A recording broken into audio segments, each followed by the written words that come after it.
Are you eligible to register with the Architect Registration Board? Welcome to the UK Architect Registration Board.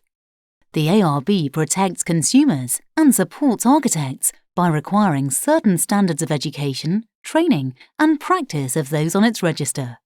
Only those who are registered with the ARB can use the title Architect in the course of business within the UK.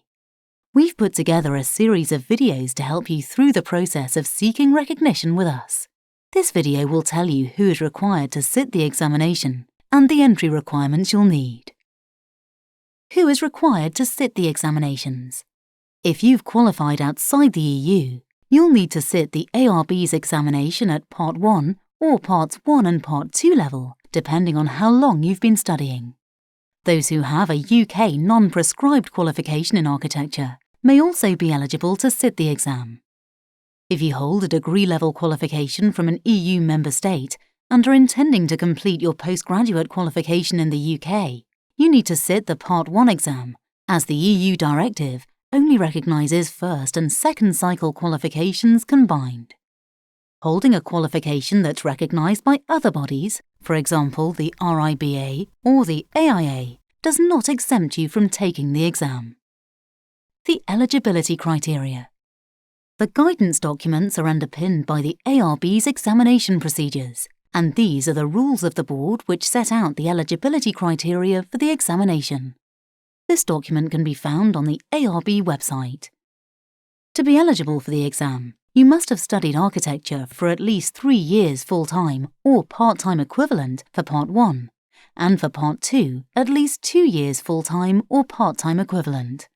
Alternatively, a 5-year degree in architecture would enable you to sit the exam at Part 1 and subsequently at Part 2 level.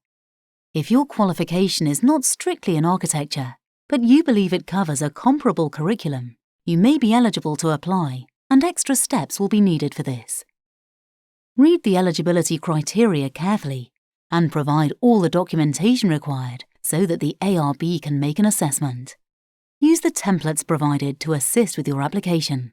Your documents will be reviewed by ARB, and if they meet the criteria, you'll generally be able to sit the exam. Any candidate who's failed or left any incomplete modules is not usually able to apply.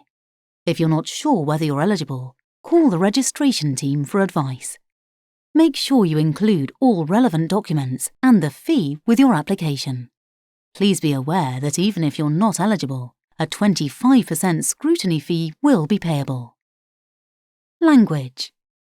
Good communication skills are essential to the ARB examination process, and if English is not your first language, you'll be required to pass the International English Language Test, which is usually referred to as the IELTS certificate and is run by the British Council. Only those who have recently studied in English at degree level are likely to be exempt, and they must fill out an alternative evidence form to ensure they meet the criteria. This form can be found on the ARB website. When taking the IELTS, make sure you're taking the academic level test.